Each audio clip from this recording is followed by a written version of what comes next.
Praise the lord. ప్రభు అయిన యేసుక్రీస్తు శుభనామమున మీ అందరికీ నా హృదయపూర్వక వందనాలు చెల్లిస్తున్నాను. రక్షణ ధ్వని కార్యక్రమానికి ప్రేమతో మిమ్మల్ని ఆహ్వానిస్తున్నాను.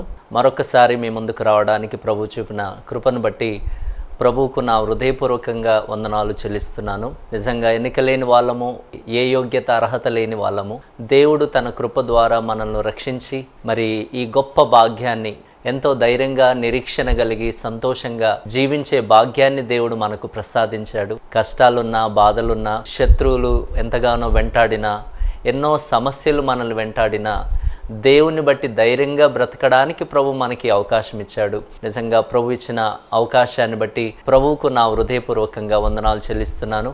అంతేకాకుండా ఈ విధంగా వాక్యము చేత ఈ టీవీ కార్యక్రమము ద్వారా మీ ఇంటికి రావడానికి ప్రభు ఎన్నికలే నాకు ప్రసాదించిన ఈ గొప్ప భాగ్యాన్ని బట్టి ఆ ప్రభువుకు నా హృదయపూర్వకంగా వందనాలు చెల్లిస్తున్నాను. మీలో ఎంతోమంది దేవుని మాటలు ప్రతి వారం వింటూ ఆత్మీయంగా బలపడుతున్నారని తెలుసుకొని నేను ఎంతో సంతోషిస్తున్నాను. ఆ దేవాతి దేవునికి కృతజ్ఞతలు చెల్లిస్తున్నాను. కేవలం అదొకటే ఒక ఉద్దేశం ఏంటంటే దేవుని మాటల చేత అనేకులు బలపడాలి, దేవుని మాటల చేత తృప్తి చెందాలి, దేవుని మాటల చేత ఆదరణ పొందుకోవాలి. అంతేకాకుండా ఒక నిరీక్షణ కలిగి బ్రతకాలన్నది ఆ దేవుని సేవకునిగా నా యొక్క ఆశ. ఎంతో ప్రయాసముతో కూడినటువంటి పరిచర్య, డబ్బుండి చేస్తున్న పరిచర్య కాదు ఇది. దయచేసి ఎవరు కూడా అపార్థం చేసుకోకూడదు. వీరు టీవీ కార్యక్రమం చేస్తున్నారంటే వీళ్ళ దగ్గర చాలా డబ్బు ఉండి ఉంటుందని అనుకునేవారు లేకపోలేరు. అటువంటి వాళ్ళు ఉంటారు. దయచేసి గమనించండి, డబ్బు ఉండి చేసేది కాదు. ఎవరో కష్టపడి, ప్రయాసపడి, వారి కష్టార్జితంలో నుండి ఈ టీవీ కార్యక్రమానికి స్పాన్సర్స్ చేస్తున్న బిడ్డలు ఉన్నారు. వారిని బట్టి నేను దేవునికి వందనాలు చెల్లిస్తున్నాను.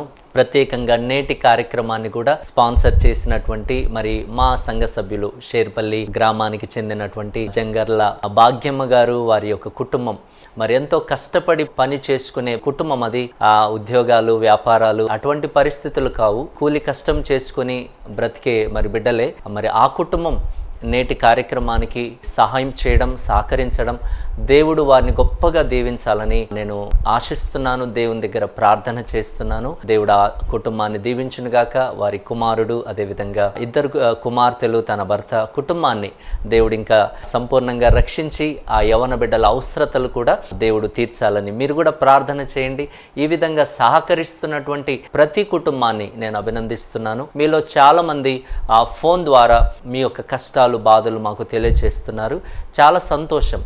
అంటే ప్రార్థన చేయడం మాకు దేవుడిచ్చినటువంటి కృపగా, దేవుడిచ్చినటువంటి ఒక భాగ్యముగా గుర్తించి దేవునికి వందనాలు చెల్లిస్తున్నాను. కేవలం అవసరతల కోసమే ప్రార్థన, సహాయం కోరడం కాకుండా దేవుని వాక్యము ద్వారా మీరు ఏ విధంగా బలపడుతున్నారో కూడా తెలియచేయండి.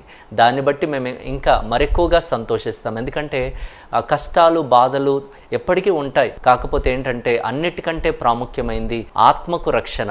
ఆత్మీయంగా ఎంతగా బలపడుతున్నావు అన్నది చాలా ప్రాముఖ్యం. మన ఆత్మ ఈ లోకంలో స్థిరంగా ఉండేది కాదు కదా. ఈ ఆత్మకు మనం మోక్షాన్ని సిద్ధపరచాలి. కాబట్టి ఈ వాక్యము ద్వారా మీరు ఆత్మీయంగా బలపడితే గనక ఆ విషయాన్ని కూడా మాకు తెలియచేయండి. దాంతోపాటు మీ అవసరతలు కూడా తెలియచేయండి. పర్వాలేదు, తప్పకుండా మీ కొరకు వ్యక్తిగతంగాను, అదేవిధంగా కుటుంబంగాను, మరి ముఖ్యంగా మా స్థానిక సంఘాలలో కూడా మీ కొరకు తరచుగా ప్రార్థన చేస్తూ ఉన్నాము. తప్పకుండా చేస్తాము. దయచేసి ధైర్యంగా ఉండండి. నిరాశపడొద్దు, నిరుత్సాహపడొద్దు, జీవితం పైన విరక్తి చెందకూడదు. మరి కష్టాలు ఎల్లకాలం ఉండవు కదా. వాక్యంలో, ప్రకటన గ్రంథంలో ఉంటుంది, మీకు 10 దినములు శ్రమ కలుగును, మరణం వరకు నమ్మకంగా ఉండండి అని. నిజమే, ఆ శ్రమలు కొంతకాలము, కానీ నమ్మకత్వము ఆఖరి వరకు నమ్మకంగా ఉండాలి. అప్పుడు మనము దేవుని రాజ్య వారసులం అవుతాం. మరొక్కసారి కార్యక్రమానికి ఆ ప్రేమతో మిమ్మల్ని ఆహ్వానిస్తున్నాను. దేవుని వాక్యాన్ని ధ్యానం చేసుకుందాం. నేటి ధ్యాన భాగముగా యోహాను సువార్త 15వ అధ్యాయము 19వ వచనాన్ని మూల వాక్యముగా మనము తీసుకొని దాని తర్వాత మరికొన్ని వచనాలు, మరికొన్ని వాక్యాలు పరిశుద్ధ గ్రంథంలో నుండి మీతో పంచుకోవాలని ఆశిస్తున్నాను. యోహాను సువార్త 15వ అధ్యాయము 19వ వచనం. దయచేసి మీ దగ్గర బైబిల్ గ్రంథాలు ఉంటే గనుక తెరిచి చూడండి. మీరు లోక సంబంధులైన ఎడల లోకము తన వారిని స్నేహించును, అయితే మీరు లోక సంబంధులు కారు, నేను మిమ్మను లోకములో నుండి ఏర్పరచుకొంటిని, అందుచేతనే లోకము మిమ్మను ద్వేషించుచున్నది. మీరు లోక సంబంధులైన ఎడల లోకము తన వారిని స్నేహించును, అయితే మీరు లోక సంబంధులు కారు, నేను మిమ్మను లోకములో నుండి ఏర్పరచుకొంటిని. యేసు ప్రభుల వారు ఆయన ఈ లోకంలో ఉన్నప్పుడు పలికిన మాట ఇది. చాలా ప్రాముఖ్యమైనటువంటి మాట. దేవుని యొక్క ప్రధానమైన ఉద్దేశం ఏంటంటే లోకములో నుండి మనల్ని ఏర్పరచుకోవడం, లోకంలో నుండి మనల్ని ప్రత్యేకించుకోవడం. నేను లోకంలో నుండి నేను మిమ్మల్ని ఏర్పరచుకున్నాను, లోకంలో నుండి నేను మిమ్మల్ని ఏర్పరచుకుంటుని అని ఇక్కడ చక్కటి మాట యేసు ప్రభుల వారి లోకంలో ఉన్నప్పుడే పలికాడు. ఇక్కడ ఒక విషయాన్ని నేను మీకు తెలియచేయాలి. గమనించండి, లోకము అంటే అర్థం ఏంటి? లోకము గ్రీకులో కాస్మోస్ అంటారు, వరల్డ్ కదా. లోకము అంటే భూమి, లేకపోతే భూమి మీద ఉన్నటువంటి ఈ సృష్టి, చెట్లు, ఆ కొండలు, ఈ అందమైనటువంటి సృష్టి, దానిని గూర్చి దేవుడు మాట్లాడడం లేదు. లోకము అంటే గమనించండి, లోకంలో ఉన్నటువంటి ఏ వ్యవస్థ అయితే సైతాను యొక్క స్వాధీనంలో ఉందో. గమనించండి, ఈ రోజుల్లో సైతానుడు ఎన్నిటి మీదనో, ఎన్నో వ్యవస్థల మీద సైతానుడు అధికారం తీసుకున్నాడు. గమనించండి, సైతానుడు తన యొక్క ప్రమేయము ద్వారా అనేకులను దేవుని మీద నుండి లోకం వైపునకు, అనగా ఆ వ్యవస్థల మీదకి తీసుకొని వెళ్తున్నాడు. ఒక్క మాటలో చెప్పాలంటే, ఏ వ్యవస్థ అయితే సైతాను యొక్క స్వాధీనంలో ఉంటుందో అదే లోకం. గమనించండి దేవుని బిడ్డలారా, దేవుడు మనకు రెండు విషయాలను గుర్తు చేస్తున్నాడు. ఇటు లోకము, ఇటు సంఘము, ఏర్పరచబడిన వారు. సంఘము అంటే ప్రత్యేకించబడిన వారు అని అర్థం, ఏర్పరచబడిన వారు అని అర్థం, పిలువబడిన వారు, ప్రత్యేకంగా పరిశుద్ధంగా ఉండడానికి దేవుని చేత పిలువబడిన వారు అని అర్థం. సంఘము అంటే గమనించండి, గ్రీక్లో ఎక్లేసియా అంటారు, చర్చ్ అంటారు, ఇంగ్లీష్లో అయితే చర్చ్ అంటారు. చర్చ్ అంటే కేవలం భవనము అని కాదు. చర్చ్ అంటే అర్థం ఏంటి అంటే, లోకములో నుండి ఏ వ్యవస్థ అయితే సైతాను చేతిలో ఉందో, దేని మీద అయితే సైతానుడు అధికారము చెలాయిస్తున్నాడో ఆ వ్యవస్థలో నుండి, గమనించండి, ఆ వ్యవస్థలో నుండి ప్రత్యేకించబడి దాంట్లో నుండి విడుదల పొంది సంఘముగా ఒక ప్రత్యేకమైన వ్యక్తిగా బ్రతకడమే గమనించండి సంఘము అని దాని యొక్క అర్థం. అందుకోసం ప్రభువు ఏమన్నాడంటే, నేను మిమ్మల్ని లోకంలో నుండి ఏర్పరచుకొంటిని, మీరు లోక సంబంధులు కారు. గమనించండి దేవుని బిడ్డలారా, ఈరోజు ఎన్నో వ్యవస్థలు, చాలాసేపటి నుండి నేను ఈ మాట ప్రస్తావిస్తున్నాను. ఏంటంటే లోకంలో చాలా వ్యవస్థలు, ముఖ్యంగా గమనించండి, ప్రభుత్వాలు కానీ, సంస్కృతి కానీ, విద్య కానీ, విజ్ఞానం కానీ, కళ, వైద్యం, సంగీతం, ఆర్థిక వ్యవస్థలు, వినోదం, ప్రసార సాధనాలు, మతాలు, క్రీడలు, వ్యవసాయం, వ్యాపారం, ఉద్యోగం, వీటన్నిటి మీద సైతానుడు తన యొక్క అధికారాన్ని చలాయిస్తూ ఉన్నాడు. వాటి మీద సైతాను యొక్క ప్రమేయం, వాటి మీద సైతాను యొక్క ఎఫెక్ట్ అనేది మనకిప్పుడు కనబడుతుంది. దాని ద్వారా ప్రజలను ఏం చేస్తున్నాడంటే, వీటన్నిటి మీదకి ప్రజల దృష్టిని మళ్లిస్తున్నాడు. అంటే ఇవన్నీ చేసుకోవడం, ఉద్యోగం చేయడం, వ్యాపారం చేయడం, ఇవన్నీ చేయడం తప్పు అని చెప్పడం లేదు, కానీ సైతానుడు మనుషుల దృష్టిని మళ్లించడానికి, సమయాన్ని వృధా చేయడానికి. గమనించండి, ఈరోజు స్పోర్ట్స్ మనం చూస్తున్నాం, క్రీడలు, ప్రజల సమయాన్ని సైతానుడు దొంగిలిస్తున్నాడు, ప్రార్థన చేయనివ్వకుండా కదా, సంగీతం, వినోదాలు కదా, ఆర్ట్స్, ఎన్నో రకాలుగా ఎంటర్టైన్మెంట్ అనేది, మీడియా అనేది గమనించండి ప్రజల దృష్టిని మళ్లించే విధంగా సైతానుడు వాటి మీద అధికారము చూపిస్తున్నాడు. అందుకోసమే దేవుడు ఏమన్నాడంటే, నేను అటువంటి లోకంలో నుండి అంటే ప్రపంచంలో నుండే బయటకు రావడం అని కాదు, లోకము, వరల్డ్ అంటే ఏ వ్యవస్థ అయితే సైతాను యొక్క స్వాధీనంలో ఉంటుందో అది లోకం. గమనించండి దేవుని బిడ్డలారా, అంటే భూమి, తర్వాత చెట్లు, లోకంలో ఉన్నటువంటి అందమైనటువంటి దృశ్యాలు, వాటిని గురించి కాదు మాట్లాడేది. మనం లోకంలోనే ఉన్నాం, కానీ ఏదైతే, ఏ వ్యవస్థ అయితే మరి సైతాను చేతిలో ఉంటుందో దాంట్లో నుండి మనము ఏర్పరచబడ్డాం. ఈరోజు మనం ధ్యానించే అంశం కూడా అదే. లోకంలో నుండి ఏర్పరచుకొనబడిన వారు ఏ విధంగా ఉండాలి అన్నది ప్రశ్న. మనల్ని దేవుడు లోకంలో నుండి ఏర్పరచుకున్నాడు కాబట్టి ఏ విధంగా బ్రతకాలి? దేవుని బిడ్డలారా, దేవుని ఉద్దేశం అదే, మీరు ప్రత్యేకంగా ఉండండి కదా. లోకంలో నుండి ఏర్పరచుకొనబడిన వారు ఏ విధంగా ఉండాలి? ప్రత్యేకంగా ఉండాలి కదా. ఒక్కసారి 2 కొరింథీ మనందరికీ తెలిసిన వాక్య భాగమే, 6:17 చాలాసార్లు ఈ మాట మనం చూస్తాం. మీ దగ్గర బైబిల్ గ్రంథాలు ఉంటే గనక ఆ మాట చూద్దాం. 16, 18 అవన్నీ కూడా కలిపే ఉన్నాయి. పైనుండి చదివితే గనక, మీరు అవిశ్వాసులతో జోడుగా ఉండకుడి, నీతికి దుర్నీతితో ఏమి సాంగత్యం, వెలుగునకు చీకటితో ఏమి పొత్తు, క్రీస్తునకు బెలియాలుతో ఏమి సంబంధం, అవిశ్వాసితో విశ్వాసికి పాలెక్కడిది, దేవుని ఆలయమునకు విగ్రహములతో ఏమి పొందిక, మనం జీవము గల దేవుని ఆలయమై ఉన్నాము, అందుకు దేవుడు ఇలాగ సెలవిచ్చున్నాడు, నేను వారిలో నివసించి సంచరింతును, నేను వారి దేవుడనయ్యుందును, వారు నా ప్రజలయ్యుందురు, కావున మీరు వారి మధ్య నుండి బయలువెడలి ప్రత్యేకంగా ఉండుడి. దేవుడు కోరేది ఏంటంటే, నేను మిమ్మల్ని లోకంలో నుండి ఏర్పరచుకున్నాను. లోకంలో నుండి ఏర్పరచుకొనబడిన వారు ఏ విధంగా ఉండాలి అంటే, ఇక్కడ మొదటి మాటగా నేను మీకు గుర్తు చేస్తున్నాను ఏంటంటే, ప్రత్యేకింపబడిన వారుగా ఉండాలి. ప్రత్యేకమైనటువంటి జీవితాన్ని, అందరిలాగా నేను జీవిస్తాను, అందరిలాగా నేనుంటాను అంటే అది ప్రత్యేకత అన్నారు కదా. ఈరోజు మనుషులు దేవుని బిడ్డలుగా పిలువబడుతున్న వారు కూడా ఎవరినో మనము చూస్తూ ఉన్నాం. మన ప్రక్క వాళ్ళను చూస్తాం, బలహీనులను చూస్తాం, వెనకబడిపోతున్న వారిని చూస్తాం. దేవుని బిడ్డలారా, దయచేసి గమనించండి, దేవుని యొక్క ఉద్దేశం ఏంటంటే మీరు ప్రత్యేకంగా ఉండాలి. ఈరోజు సేవకులు కూడా లోకంలో ఎంతో ప్రయాసపడుతూ దేవుని వాక్యాన్ని బోధిస్తూ సత్యాన్ని బోధిస్తున్నారు. ఎందుకు ఈ సత్యము అంటే, మనుషులలో ఒక ప్రత్యేకత ఉండాలి, ఈ చెడు నుండి విడుదల పొందాలి.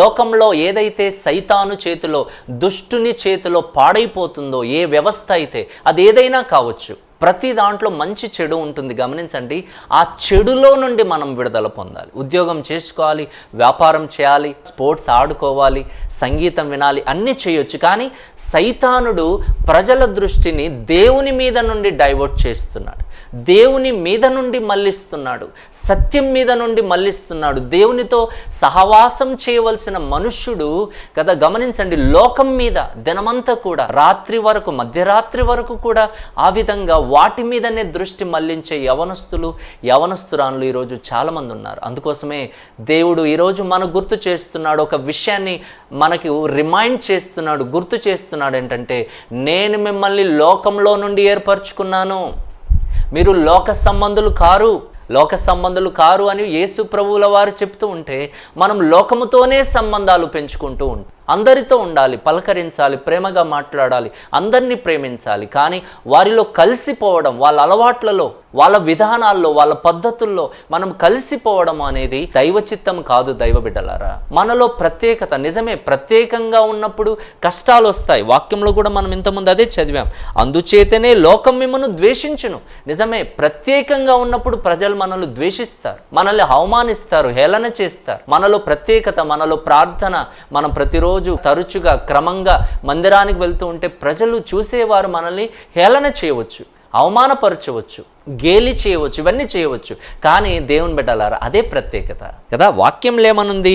మీరు లోక సంబంధులైనలా లోకము తన వారిని స్నేహించును. ఈరోజు లోకము నీతో స్నేహం చేయడానికి ఇష్టపడుతున్నారు అంటే ఎక్కడో తేడా ఉన్నట్లే కదా. గమనించండి, కొంతమంది ఆత్మీయులతో ఉండడానికి ఇష్టపడతారు, కానీ మరికొంతమంది లోకానుసారమైన వ్యక్తులు ఆత్మీయులతో ఉండడానికి ఇష్టపడరు, వాళ్ళలాంటి స్వభావం కలిగిన వాళ్ళతో ఉండడానికి ఇష్టపడతారు. ఈ రోజుల్లో మన స్నేహం ఏంటి?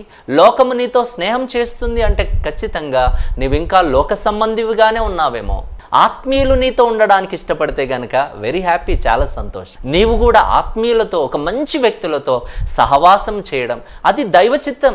లోకం మనల్ని ఎన్ని అన్నా సరే, లోకం మనల్ని అవమానపరిచినా సరే, మనల్ని గురించి కామెంట్ చేసినా పర్వాలేదు, కానీ మనలో ఆ ప్రత్యేకత తప్పకుండా ఉండాలని దేవుడు ఈరోజు గుర్తు చేస్తున్నాడు. కాబట్టి లోకంలో నుండి ఏర్పరచుకొనబడిన వారు ఏ విధంగా ఉండాలి అంటే, మొట్టమొదటిది లోకంలో నుండి ప్రత్యేకింపబడిన వారుగా ఉండాలి. తర్వాత 1 యోహాను పత్రిక పత్రికలో కూడా రెండో విషయాన్ని చూద్దాం. 2వ అధ్యాయంలో మనం 15-16 వచనాలు చదివితే చాలా చక్కటి మాటలు ఉన్నాయి. ఈ లోకమునైనను లోకంలో ఉన్న వాటినైనను ప్రేమింపకుడి. ఎవడైనను లోకమును ప్రేమించినట్లా తండ్రి ప్రేమ వానిలో నుండదు. లోకంలో ఉన్నదంతయు అనగా శరీరాశయు, నేత్రాశయు, జీవపు డంబమును తండ్రి వలన పుట్టినవి కావు, అవి లోక సంబంధమైనవే. హల్లెలూయా. గమనించండి, లోకంలో నుండి ఏర్పరచుకొనబడిన వారు ఏ విధంగా ఉండాలి అంటే, రెండో మాట గుర్తు చేస్తున్నాను, మీరు లోకమును ప్రేమించకండి. లోకమును ఎంతవరకు వాడుకోవాలి అంతవరకు వాడుకోవాలి అంతే, కానీ లోకమును ప్రేమించకండి. లోకమును ప్రేమిస్తే వాక్యం ఏమనుంది? ఈ లోకమునైనను లోకంలో ఉన్న వాటినైనను ప్రేమింపకడి. ఎవడైనను లోకమును ప్రేమిస్తే తండ్రి ప్రేమ అతని మీద ఉండదు. గమనించండి, నీవు నేను ప్రేమించేది ఎవరిని ప్రేమించాలి? నీకు నాకు జన్మనిచ్చిన దేవుణ్ణి ప్రేమించాలి. మొట్టమొదటిగా మనం ప్రేమించాల్సింది దేవుణ్ణి, దేవుని సన్నిధిని ప్రేమించాలి, దేవుణ్ణి ప్రేమించాలి. నీకు ఒక ఆకారమునిచ్చాడు కదా, నీకు జన్మనిచ్చాడు, లోకంలో నీవు ఉన్నావు, ఆ ఉనికి ఇచ్చిన వాడెవరు? దేవుడు కదా. కాబట్టి దేవుణ్ణి మనం ప్రేమించాలి కదా. మొట్టమొదట దేవుణ్ణి ప్రేమించు. లోకమును ఈ రోజుల్లో ఉదయకాలం లేవగానే లోకమును ప్రేమించి, లోక పనులు, లోకంలో ఉన్నదాన్ని ప్రేమించేది విధానం చాలా మందిలో స్పష్టంగా కనబడుతుంది. దేవుని బిడ్డలారా, లోకం చాలా ప్రమాదకరమే. లోకం ఎంతవరకు మనం వాడుకోవాలో, లోకంలో ఉన్నటువంటి వసతులు, వనరులు ఎంతవరకు వాడుకోవాలో అంతవరకే వాడుకోవాలి. కానీ లోకానికి ఆకర్షించబడితే గనక వాక్యంలో రాయబడింది, తండ్రి ప్రేమ అతని మీద ఉండదు. అంటే తండ్రికి దూరమయ్యే పరిస్థితి ఏర్పడుతుంది. దేవునికే దూరం అయితే దేవుని రాజ్యానికి కూడా ఒకరోజు దూరం అవుతాం కదా. మన యొక్క లక్ష్యం ఏంటి? మన గురి ఏంటి? మనం ఒకరోజు దేవుని రాజ్యానికి వెళ్ళాలి, మోక్షానికి వెళ్ళాలి. నిజమే, మనందరి యొక్క దృక్పథం, మనందరి ఆశ అదే అయి ఉండాలి, దేవుని రాజ్యం చేరాలి. అందుకోసమే లోకంలో ఉన్న దాన్ని ప్రేమించకండి, లోకాన్ని ప్రేమించకండి అన్నాడు. లోకంలో ఏముంది మరి? వీటన్నిటికీ కలిపి ఒక్క పేరు పెట్టాడు కదా, ఒక్క మాటలో చెప్పాడంటే లోకంలో ఉన్నదంతయు అని మొదలుపెట్టి, లోకంలో ఉన్నదంతయు శరీరాశ, నేత్రాశ, జీవపు డంబము. శరీరాశ, నేత్రాశ కదా, చూసిందల్లా ఆశించడం, శరీర కోరికలు, శరీర వాంఛలు కదా. ఈ రోజుల్లో ఎవరు అన్నది కూడా చూడడం లేదు. ఎవరైనా కానీ వాళ్ళను ఆశించడం, శరీరాలను ఆశించడం, శరీర ఆశలు, శరీరానికి సంబంధించిన కదా ఆశలు, నేత్రాశలు. చూసిన ప్రతిదీ ఆనాడు ఆదాము అవ్వలు ఏ విధంగానైతే పడిపోయారో అదే సిచ్యువేషన్, అదే పరిస్థితి. అంతేకాకుండా జీవపు డంబము, ఏదో ఒక సంపాదించాలి కదా. ప్రైడ్ ఆఫ్ లైఫ్ అని ఇంగ్లీష్లో ఉంటుంది. ఒక రకమైనటువంటి అతిశయం, లోకంలో సంపాదించాలి, లోకంలో పేరు కదా. ప్రతి దాంట్లో కూడా, ఈవెన్ క్రైస్తవులలో కూడా అటువంటి ఆలోచన కదా. జీవపు డంబం, ఒక ఐడెంటిటీ, ఒక గుర్తింపు, ఒక పేరు, మనకొక పేరు ప్రఖ్యాతలు సంపాదించాలి అనే ఒక రకమైనటువంటి ఆలోచన. ప్రభు ఏమన్నాడంటే, నేను మిమ్మల్ని ఏర్పరచుకున్నాను. ఎవరో మనల్ని ఏర్పరచుకోలేదు, ఎవరో మనకి రక్షణ భాగ్యం ఇవ్వలేదు, ఎవరో మన కోసం ప్రాణం పెట్టలేదమ్మా. దేవుని బిడ్డలారా, యేసయ్య నీ కోసం ప్రాణం పెట్టాడు. ఆయన నిన్ను ప్రేమిస్తున్నాడు. నిన్ను ప్రేమించిన వాడిని నువ్వు ప్రేమించాలి. కానీ లోకమును ప్రేమిస్తే, ప్రభు అన్నాడు, లోకంలో ఏముంది? లోకంలో శరీరాశ, నేత్రాశ, జీవపు డంబం. బ్రతికినంత కాలం ఇదే కదా. ఏం కొనాలి, ఏమి తినాలి, ఏమి ధరించాలి, ఎట్లా బ్రతకాలి, ఏం సంపాదించాలి, ఎటు వెళ్ళాలి, ఇదే ప్రతిరోజు కూడా. సరే, సంపాదిస్తాం, జీవితాంతం ప్రయాసపడతాం, మిగిలేదేంటి మరి? నువ్వు తీసుకెళ్లేది ఏమైనా ఉంటుందా? నీతో వచ్చేది ఏమైనా ఉంటుందా? నీ సొంత వాళ్ళు, నీ కడుపున పుట్టిన వారు కూడా నీతో రారు. నీ భార్య, నీ భర్త ఎవరు నీతో రారు కదా. అటువంటప్పుడు దేవుణ్ణి ప్రేమించు. ప్రభు అన్నాడు, వాక్యంలో ఉన్న మాట యోహాను అంటున్నాడు, నువ్వు దేవుణ్ణి ప్రేమించాలి, అంతేగాని లోకమును ప్రేమిస్తే దేవుని ప్రేమ నీ మీద ఉండదు అన్నాడు. దేవుని బిడ్డలారా, రెండో విషయాన్ని మనం చూస్తున్నాం ఏంటంటే, లోకంలో నుండి ఏర్పరచుకొనబడిన వారు ఏ విధంగా ఉండాలి? మొదటి విషయం, లోకంలో నుండి బయటకు రావాలి, అనగా ప్రత్యేకింపబడిన వారుగా ఉండాలి. రెండవది, లోకమును ప్రేమించకూడదు. మూడో మాట కూడా చూద్దాం. రోమీయులకు రాసిన పత్రికలో అద్భుతమైన మాట మనం చూస్తాం. 12వ అధ్యాయం 2వ వచనం మనందరికి పరిచయం ఉన్న వాక్యం. మీరు ఈ లోక మర్యాదను అనుసరింపక ఉత్తమమును, అనుకూలమును, సంపూర్ణమునై ఉన్న దేవుని చిత్తమేదో పరీక్షించి తెలుసుకున్నట్లు మీ మనస్సు అవుట వలన రూపాంతరము పొందుడి. మూడో విషయాన్ని మనం ఇక్కడ నేర్చుకుంటున్నాం. దేవుని చేత ఏర్పరచబడిన వారు ఏం చేయకూడదు అంటే, లోక మర్యాదను అనుసరించకూడదు. లోక మర్యాద, లోక పద్ధతి కదా, లోక మర్యాద. ఎవరేమనుకుంటారో కదా, మర్యాదను బట్టి, పద్ధతులను బట్టి, ఆచారాలను బట్టి, అలవాట్లను బట్టి కదా, ఇది మా పద్ధతి, ఇది మా ఆచారము, ఇది మా మర్యాద, ఇది మా అలవాటు. గమనించండి దేవుని బిడ్డలారా, ప్రభు ఏమంటున్నాడంటే మీరు ఈ లోక మర్యాదను అనుసరించకూడదు, లోక పద్ధతులు. ఈరోజు క్రైస్తవ సమాజంలో ఎన్నో రకాలైనటువంటి లోక విధానాలు, లోక ఆచారాలు. గమనించండి, మనం ఏర్పరచబడిన వారం, దేవుని చేత ఏర్పరచబడిన వారు, అనగా ప్రత్యేకించబడిన వాళ్ళం. ఎందుకు అంటే ఇదేదో దేవాతి దేవుడు ఈ క్రైస్తవులను ఇట్లా చేశాడు అని చెప్పుకోవడానికి కాదు. దేవుని ఉద్దేశం ఏంటంటే ఈ భయంకరమైనటువంటి పాపము చేత సైతాను స్వాధీనంలోనికి వెళ్ళినటువంటి లోకం, లోక విధానాలు, లోక వ్యవస్థలు, దాంట్లో నుండి విడుదల పొంది ఒక ప్రత్యేకమైన జీవితాన్ని జీవిస్తూ ఒకరోజు మోక్షానికి వెళ్ళాలి. అది దేవుని యొక్క ప్రధానమైన ఉద్దేశం, యేసయ్య యొక్క ప్రధానమైన ఉద్దేశం అమ్మా. అందుకోసమే మీరు లోక మర్యాదను అనుసరించకూడదు. ఎవరో చేస్తున్నారు, మేము కూడా చేయాలి. ఏంటి నీలో ప్రత్యేకత? అదే నా దేవుడు మన నుండి కోరుతున్నది. లోక మర్యాదను అనుసరించకూడదు, కానీ దేవుని చిత్తాన్ని చేయండి అన్నాడు. అంతే. ఇది దేవుని చిత్తమా కాదా? నేను ఇట్లా చేయొచ్చా, నేను ఇది చేయొచ్చా, ఇక్కడికి వెళ్ళొచ్చా, ఇది నేను త్రాగొచ్చా, ఇది నేను తినొచ్చా, ఇది నేను మాట్లాడొచ్చా, ఇది నేను చూడొచ్చా, సినిమా నేను చూడొచ్చా, ఈ మాటలు, ఈ బూతు మాటలు నేను పలుకొచ్చా, ఈ లంచము, ఈ అన్యాయము, ఈ మోసము, ఇది నేను చేయొచ్చా? అంతే. ఆ ప్రశ్నలు వేసుకొని దైవ చిత్తాన్ని తెలుసుకొని ముందుకు వెళ్ళడమే అది దేవుడు మన నుండి కోరుతున్నాడు. అంతేగాని లోక మర్యాద కాదు. లోకంలో అయ్యా అందరూ చేస్తారు కదా, ఈ ఉద్యోగంలో ఉంటే అందరు ఇదే పని కదా చేసేది, ఈ ఉద్యోగమే అటువంటిది, నేను చేసే పని అటువంటిది, నేను ఇది చేయకపోతే కుదరదు, నేను ఇట్లా తీసుకోకపోతే కుదరదు, నేను ఈ విధంగా మాట్లాడకపోతే కుదరదు. ఈ విధంగా చెప్పేవాళ్ళు, పలికేవారు, సమర్థించుకునేవారు ఈరోజు చాలామంది ఉన్నారు క్రైస్తవ సమాజంలో. వద్దు దేవుని బిడ్డలారా, దేవుడు ఏమన్నాడంటే నేను మిమ్మల్ని ఏర్పరచుకున్నాను. ఒక్క సింపుల్ విషయం ఏంటంటే నేను దేవుని చేత ఏర్పరచుకొనబడిన వాడను, కాబట్టి నేను లోక మర్యాదను అనుసరించకూడదు. సింపుల్, అంతే. నేను దేవుని చిత్తాన్ని చేయాలి, నా మనస్సు మారాలి, దైవ చిత్తాన్ని తెలుసుకోవాలి, రూపాంతరం చెందాలి. ఆ విధంగా నేను దైవ పద్ధతిలో ముందుకెళ్ళాలి, వాక్య పద్ధతిలో ముందుకెళ్ళాలనే ఒక ఆలోచన మనకు ఉండాలి. అదే దేవుడు మన నుండి కోరుతున్నాడు. కాబట్టి దేవుని బిడ్డలారా కదా, లోకంలో నుండి ఏర్పరచుకొనబడిన వారు ఏ విధంగా ఉండాలి? మొట్టమొదటిది లోకంలో నుండి ప్రత్యేకింపబడిన వారుగా ఉండాలి. రెండవది లోకమును ప్రేమించకూడదు. మూడవది లోక మర్యాదను అనుసరించకూడదు.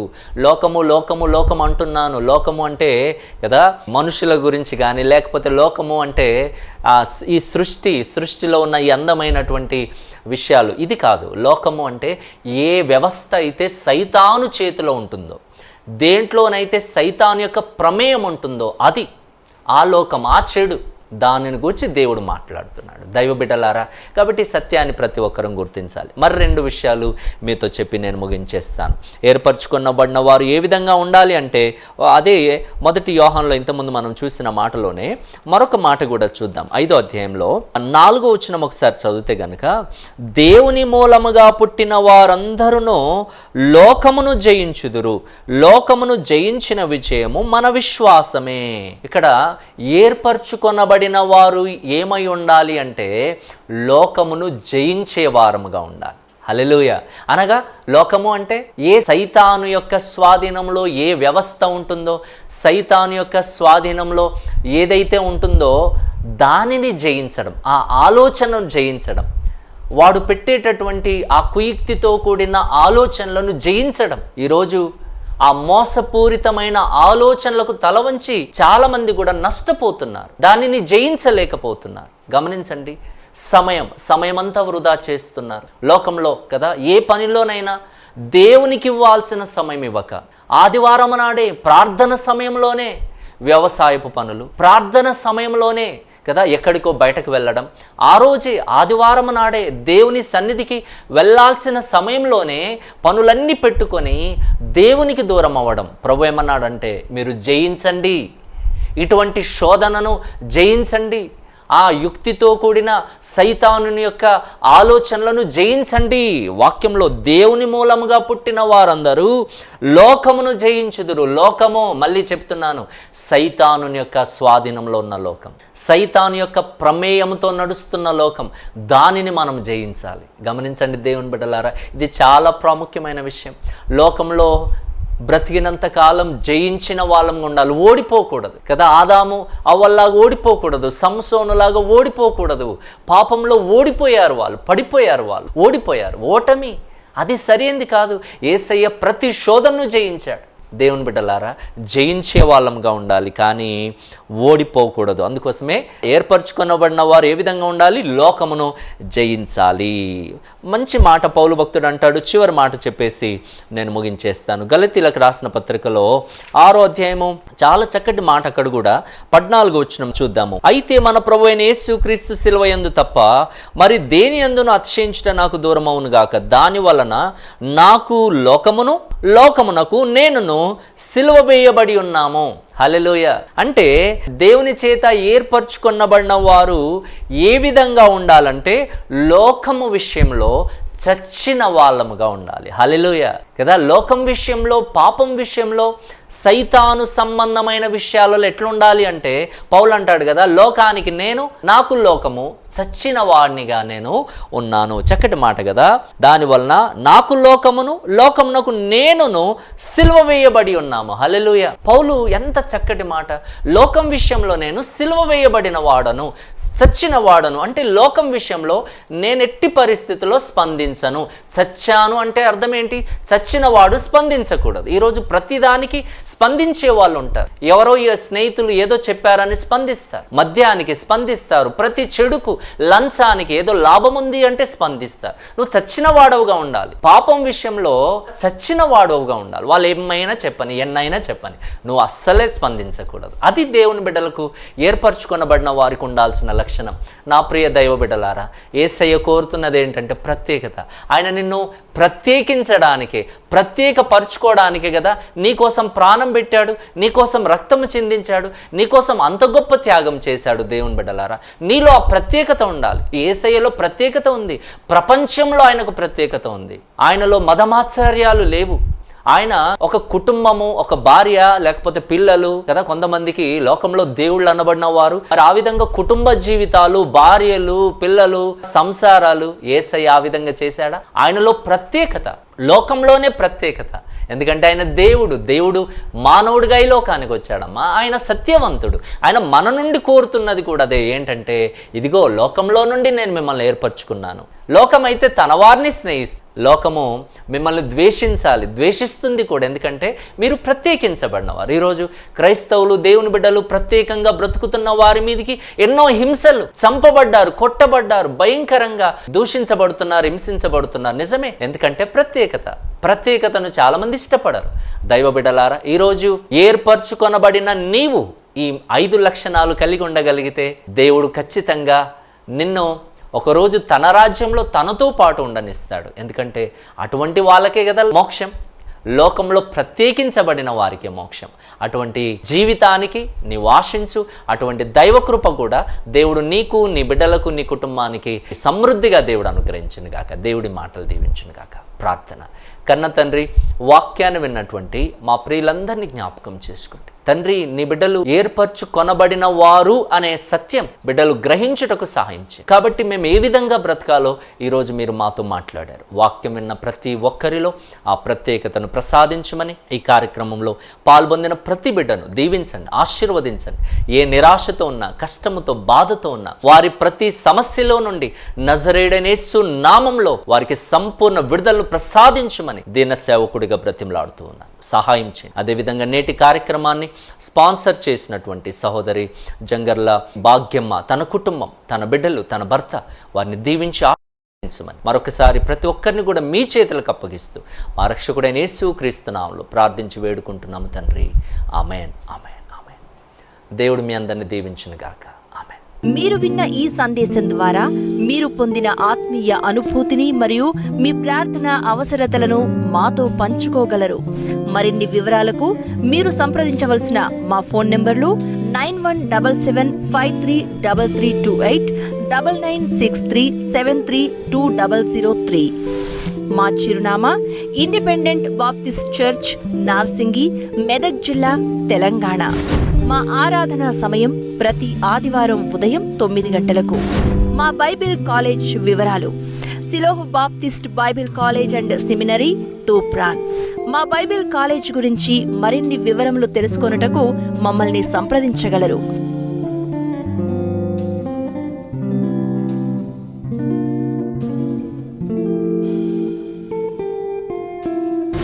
దేవుడు మిమ్ములను సమృద్ధిగా దీవించునుగాక.